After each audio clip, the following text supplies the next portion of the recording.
Sir మిమ్మల్ని చూస్తే తర్వాత తరాల వాళ్ళు ఇలాంటి కొడుకు మాకుంటే బాగుండు అని కొంతమంది, ఇలాంటి తండ్రి మాకుంటే బాగుండు ఇట్లా అనుకుంటూ ఉంటారు. అంటే మిమ్మల్ని ఇలా తీర్చిదిద్దిన విధానం అంటే మీ పేరెంట్స్ గురించి చెప్పండి సార్.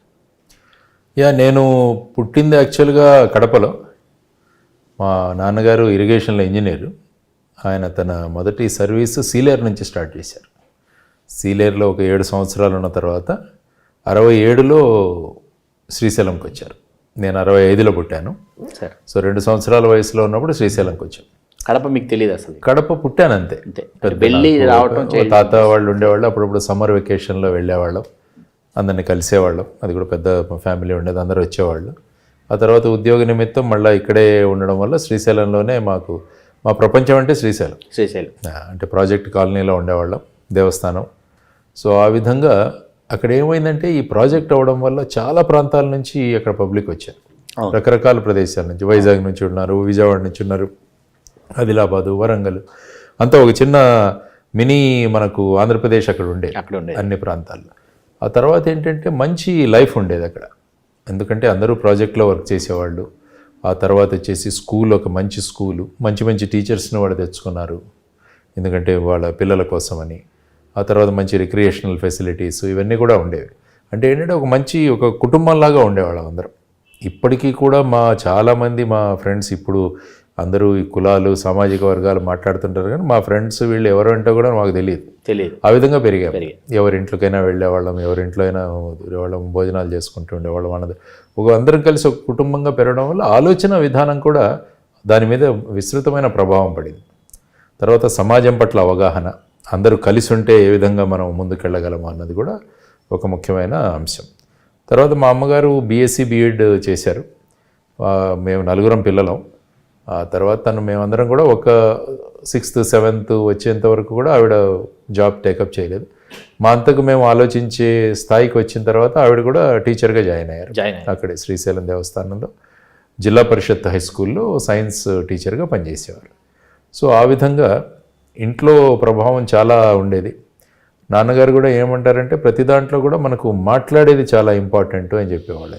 ఏదైనా మనం సాధించాలంటే మన అభిప్రాయాలను మనం వ్యక్తం చేయగలగాలి. అందుకనే మాకు ఆల్మోస్ట్ ప్రతి వారం కానీ 15 రోజులకు ఒకసారి మా 4కే కాంపిటీషన్లు పెట్టేవాళ్ళు. ఫర్ ఎగ్జాంపుల్ ఏదైనా ఒక టాపిక్ ఇచ్చి నెక్స్ట్ వీక్ దీని మీద మాట్లాడాలి, కాబట్టి మేము దానికి ప్రిపేర్ అయ్యేవాళ్ళం. మేమే ఇంట్లో 6 4 అమ్మ నాన్న కూర్చొని మేము స్టేజ్ మీద మాట్లాడేటట్టు ఎలక్యూషన్స్, డిబేట్స్ ఇలాంటివన్నీ కూడా జరిగేది. హోమ్ ప్రిపరేషన్స్ ఇవన్నీ కూడా. నాన్నగారు కూడా మాకు ఏమైనా స్కూల్లో డిబేట్స్ ఇవన్నీ కూడా ప్రిపేర్ చేసి ఇచ్చేవాళ్ళు ఇవన్నీ కూడా. కాబట్టి ఆ విధమైన ఇన్వాల్వ్మెంట్ ఉండేది. అప్పుడు ఏంటంటే ఫార్చునేట్గా ఈ అదర్ అవగేషన్స్ లేవు, ఈ టీవీలు, కోర్స్ ఇప్పుడు చూస్తే ఈ సోషల్ మీడియాలు అవేం లేవు. కాబట్టి టోటల్గా టైం ఉండేది అందరికీ. ఆ టైంని ఎలా ఎఫెక్టివ్గా యూటిలైజ్ చేయాలన్నట్టు. ఇంకో ముఖ్యమైన విషయం ఏంటంటే గేమ్స్ అండ్ స్పోర్ట్స్ కూడా మా స్కూల్లో చాలా ఇంపార్టెన్స్ ఉండేది. కాబట్టి ప్రతి వాళ్ళు రోజు ఏదో ఒకటి గేమ్ ఆడేవాళ్ళం మేము. తర్వాత ఇంటికి స్కూల్కి ఆల్మోస్ట్ 2 కిలోమీటర్లు 4 సార్లు వచ్చి వెళ్ళేవాళ్ళం. మార్నింగ్ వెళ్ళడం, మళ్ళీ మధ్యాహ్నం భోజనానికి రావడం, మళ్ళీ భోంచేసి స్కూల్కి వెళ్ళడం, మళ్ళీ సాయంత్రం ఆడుకొని మళ్ళీ రావడం. కాబట్టి ఈ విధంగా గేమ్స్ అండ్ స్పోర్ట్స్ కూడా చాలా. కానీ ఇప్పుడు ఏమైందంటే చాలామంది తల్లిదండ్రులు స్పోర్ట్స్ అవసరం లేదు, తర్వాత వచ్చేసి గేమ్స్ అవసరం లేదని, చాలా యాక్టివిటీ అవసరం లేదు, ఎంతసేపు చూసినా ఇవే మ్యాథ్స్, ఫిజిక్స్, కెమిస్ట్రీ వీటితోనే చదువుకోవాలన్న ధోరణి ఉంది. దానివల్ల ఏమిటంటే పిల్లల్లో ఏదైనా చిన్న తేడా వచ్చినా కూడా వాళ్ళు డిప్రెషన్కి వెళ్ళిపోతున్నారు ఈ మధ్య చాలామంది. గేమ్స్ అన్నవి, స్పోర్ట్స్ అన్నవి మనకి గెలుపు ఓటమని నేర్పిస్తాయి. ఒకరోజు మనం గెలుస్తాం, ఒకరోజు ఓడిపోతాం, అదంతా పార్ట్ ఆఫ్ ది లైఫ్గా మనం తీర్చిదిద్దుకుంటాం. కాబట్టి ఆ విధమైన స్పోర్ట్స్ అండ్ గేమ్స్కి ఇంపార్టెన్స్, తర్వాత స్టేజ్కి ఇంపార్టెన్స్ ఉండేది. అక్కడ మా కల్చరల్ యాక్టివిటీస్ మేమే వేసుకునేవాళ్ళం. మా హెడ్ మాస్టర్ కానీ మా టీచర్స్ కానీ వాళ్ళు కూడా చాలా శ్రద్ధ తీసుకునేవాళ్ళు. అంటే ఇప్పుడు ఏమైపోయిందంటే కేవలం పాఠం చెప్పేసి వెళ్ళిపోతేనే నా పని అయిపోతుందన్న భావన ఉంటుంది. కానీ అక్కడ మనం ఒక విద్యార్థిని రేపు ఉపయోగపడే వ్యక్తిగా తయారు చేస్తున్నామన్న భావనలతో వాళ్ళు పనిచేసేవాళ్ళు. కాబట్టి టోటల్ 100% కాంట్రిబ్యూషన్ ఉండేది. కాబట్టి ఈ విధమైన వాతావరణం, ఈవెన్ కాలేజ్ కూడా నేను అక్కడే, ఇంటర్మీడియట్ కూడా అక్కడే చదివాను. సో ఆ విధంగా ఒక ఫస్ట్ స్టాండర్డ్ నుంచి ఆల్మోస్ట్ మధ్యలో ఒక 2 సంవత్సరాలు నేను రెసిడెన్షియల్ స్కూల్లో చదివాను. అదర్వైజ్ అది మాకు ప్రపంచం అంటే మా శ్రీశైలం ప్రాజెక్టు ఇదే.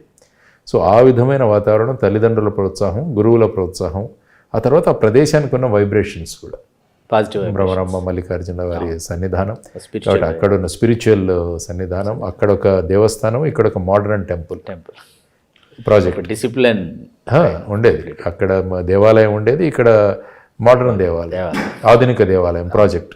కాబట్టి ఈ రెండిటి మధ్యలో అక్కడ ఉండడం వల్ల అదొక గొప్ప అనుభవం, అదొక గొప్ప అవకాశం కూడా మాకు దొరికింది. అద్భుతం సార్. సార్, ఒక ప్రతి పురుషుడి విజయం వెనుక ఒక స్త్రీ ఉంటుందంటారు. మీ విజయం అనుకున్న స్త్రీ ఎవరు? ఖచ్చితంగా, ఎందుకంటే ఉద్యోగానికి వచ్చిన తర్వాత అసలే పోలీస్ ఉద్యోగం, తర్వాత ఏంటంటే టైమింగ్స్ ఉండవు, కాబట్టి పిల్లల మీద మనకు సమయం వెచ్చించేంత కూడా చాలా తక్కువగా ఉంటుంది. ఈవెన్ సెలవులని కానీ ఇవి కూడా లేవు. సెలవుల్లోనే ఇంకా ఎక్కువ పని ఉండేది. పండగలు ఉన్నప్పుడు సాధారణంగా అందరికీ సెలవులు దొరుకుతాయి, కానీ పండగలు ఉంటే పోలీస్కి ఎక్కువ పని ఉంటుంది. కాబట్టి ఇంట్లో మా పిల్లల్ని చూసుకునే బాధ్యత అంతా కూడా మా ధర్మపత్ని, మా భార్య తను చూసుకుంది. మా పిల్లలు ఈరోజు కొద్దిగా ఎదిగారు, వాళ్ళ ఒక స్థానంలో ఉన్నారంటే క్రెడిట్ గోస్ టు హర్. ఎందుకంటే ఆ విధంగా వాళ్ళను పెంచడం, వాళ్ళ పరిస్థితులను తెలుసుకోవడం. ఎందుకంటే పోలీస్ జాబ్స్లో చాలా టెన్షన్స్ ఉంటాయి బేసిక్గా చూస్తే, కానీ ఇప్పుడు ఇంటికి తీసుకొచ్చేవాడిని కాదు, కానీ బట్ ఎనీవే ఆ ఇంపాక్ట్ అయితే ఉంటుంది. కాబట్టి వాటన్నిటినీ కూడా మనం బ్యాలెన్సింగ్ చేసుకోవడం కూడా చాలా అవసరం.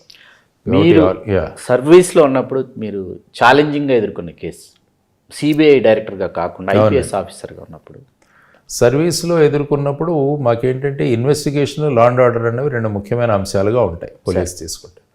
లా అండ్ ఆర్డర్ అంటే మీరు యాక్చువల్గా ఈ గొడవలు ఇవన్నీ జరగకుండా పరిస్థితులను ముందే అనుమానించి ఆ పరిస్థితులు ఆ విధంగా వెళ్లకుండా మనం పరిస్థితులను చక్కదిద్దుకునేది అది ముఖ్యమైన జాబ్ పోలీస్. అదర్వైజ్ ఇన్వెస్టిగేషన్ అన్నది ఇంకొక విషయం. నాకు యాక్చువల్గా 2-3 ఘటనలు ఏవైతే ఉన్నాయో నా లైఫ్లో పోలీసింగ్లో, అవి చాలా ప్రభావం, ఎప్పుడు కూడా వాటి గురించి తలుచుకుంటుంటాను. మొదట మహారాష్ట్రలో ఈ నాందేడ్ అనే విభాగం ఉంటుంది. అంటే మీకు మన బార్డర్ ఇక్కడ నుంచి వెళ్తే మీకు నిజామాబాద్ బార్డర్ బిలోలి అనే వస్తుంది. అక్కడ తర్వాత నాందేడ్ డిస్ట్రిక్ట్. అక్కడ నాకు 3 సంవత్సరాలు నేను ఎస్పీగా పనిచేశాను. నాందేడ్ బేసిక్గా ఏంటంటే మన సౌత్ సెంట్రల్ రైల్వేలో వస్తుంది. South central railway. కానీ ఏమిటంటే అక్కడ వాళ్ళ కంప్లైంట్ ఏంటంటే సౌత్ సెంట్రల్ రైల్వే వాళ్ళు, సికింద్రాబాద్ వాళ్ళు మా మీద శ్రద్ధ చూపట్లేదు, సవతి ప్రేమ చూపిస్తున్నారు. కాబట్టి ఒకరోజు ఆల్మోస్ట్ 30-30 వేల మంది వచ్చేసి రైలు పట్టాల మీద కూర్చొని రైలు ఆపేశారు. ఒకే రైలు నడిచేది ఆ ట్రాక్ మీద ఒకటే, ఒకే ట్రైను, మీటర్ గేజీ. మార్నింగ్ ఇక్కడి నుంచి వచ్చేది 12 గంటలకు ఇక్కడికి వచ్చేది, అక్కడ వదిలేసిన తర్వాత రాత్రి మళ్ళీ 7 గంటలకు బయలుదేరేది అది. కాబట్టి వాళ్ళ ట్రైన్ ఆపేశారు.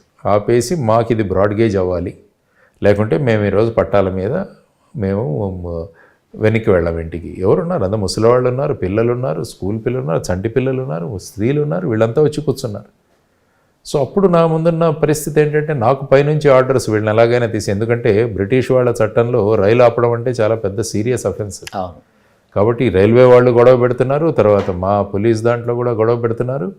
కావాలంటే లాఠీచార్జ్ చేయండి, లేకుంటే ఫైర్ చేయండి అని కూడా చెప్తున్నాను. నేను చెప్పాను, నేను అక్కడి నుంచి నేను ఇన్ రైటింగ్ పంపించాను మా డీజీకి, నేను ఒక 2వ సెకండ్ జనరల్ డ్రైవర్ కాను, నేను ఈ ప్రజల సమస్యలను నేను ఖచ్చితంగా పరిష్కరిస్తానని చెప్పేసి నేను రైల్వే మినిస్టర్తో మాట్లాడాను, ఫోన్ చేశాను.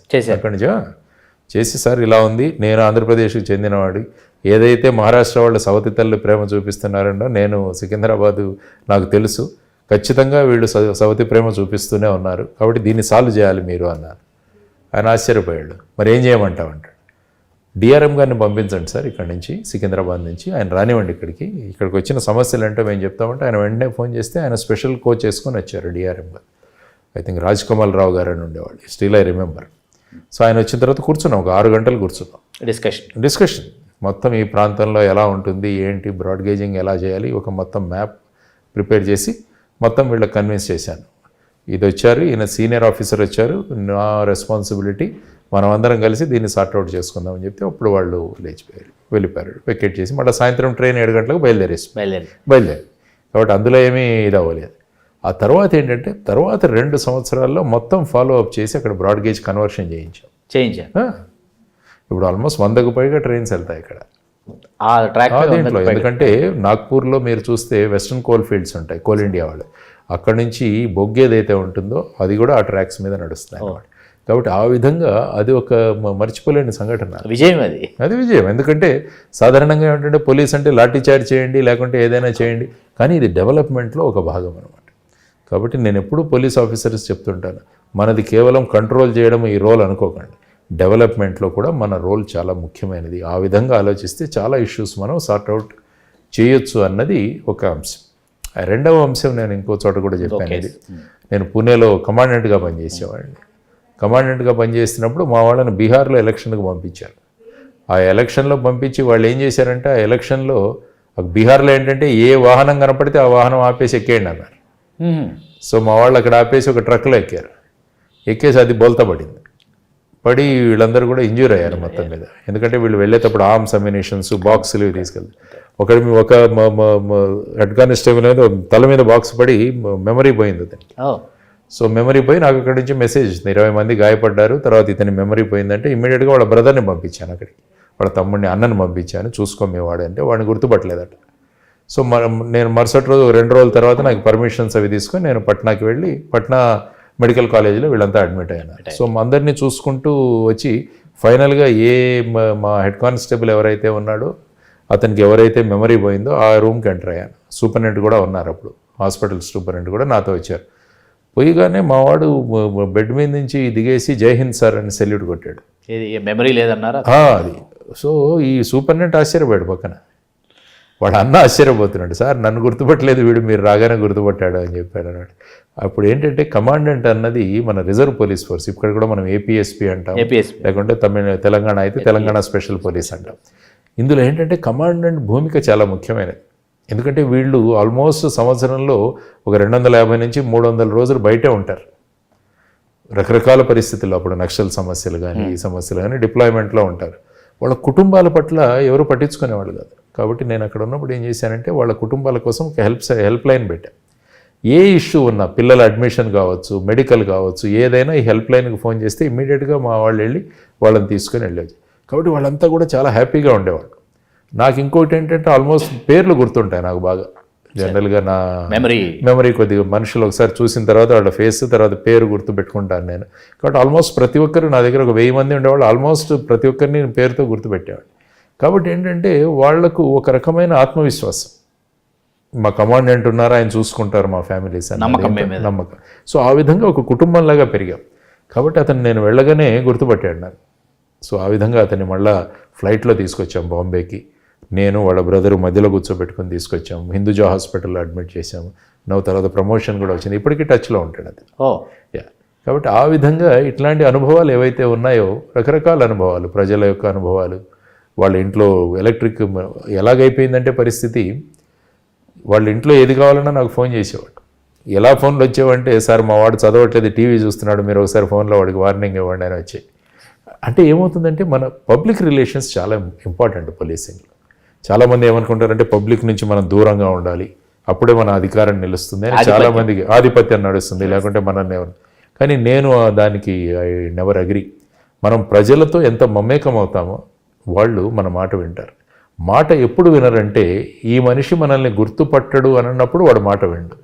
ఎప్పుడైతే మనల్ని వాడిని గుర్తుపడతామో వాడు కంట్రోల్లో, నియంత్రణలో ఉంటారు. కాబట్టి ఆల్వేస్ పోలీసింగ్కి public relations are very very important. మనం వాళ్ళ కోసం పనిచేస్తున్నాం, వాళ్ళు మన కోసం కాదు. వాళ్ళు ఉన్నారు కాబట్టి మనం ఉన్నాం కాబట్టి వాళ్ళు కాదు. కాబట్టి ఆ విధమైన ధోరణిలో కనుక మనం ముందుకు వెళ్ళగలిగితే ఇవి బ్రహ్మాండంగా మనం ముందుకు వెళ్ళవచ్చని, దట్ ఈస్ వాట్, ఆ ప్రిన్సిపల్తో నేను నా పోలీసింగ్ 28 సంవత్సరాలు ఏదైతే ఉందో అది చేశాను. Please subscribe RTV Telugu. Subscribe to RTV. Please do subscribe to RTV. Hey guys, subscribe to RTV Telugu.